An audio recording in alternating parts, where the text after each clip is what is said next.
Hello students, and welcome back to yet another class. Today we will be dealing with tenses. You have already studied tenses in your last classes. Therefore, we will quickly run through the various tenses. Now, tenses are of three kinds: the simple present, the simple past, and the simple future. So we have the present tense, we have the past tense, and we have the future tense. Now, the simple present tense, it talks about everyday activities, actions, or happenings. For example, you can say, I play games, I like eating fruits, or you can say, I am happy today. Then the verbs are all in the present tense. Now, the present tense is actually the root form of the verb. What do we mean by the root form? The root form is the verb in its actual form. If you want to look up the verb in a dictionary, you will find it, and that is the root form.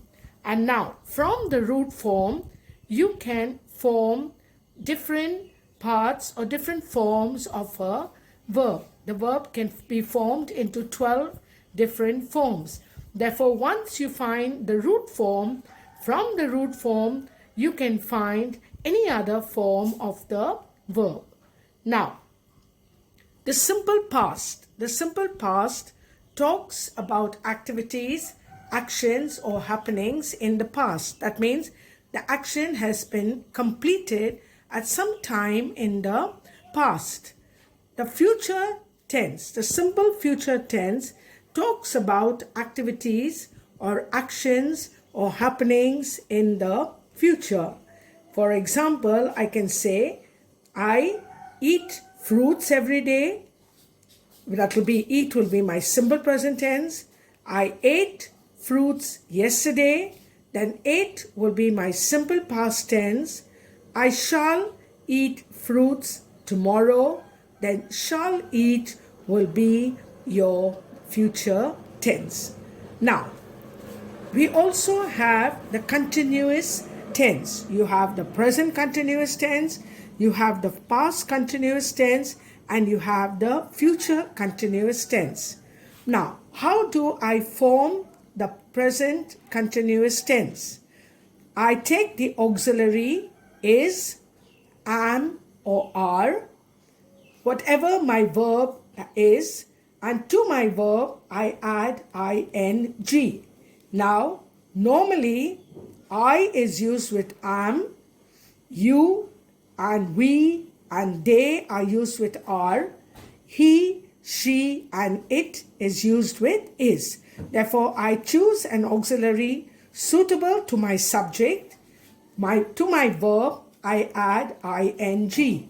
So, is reading, am reading, are reading will be the way I form my present continuous tense.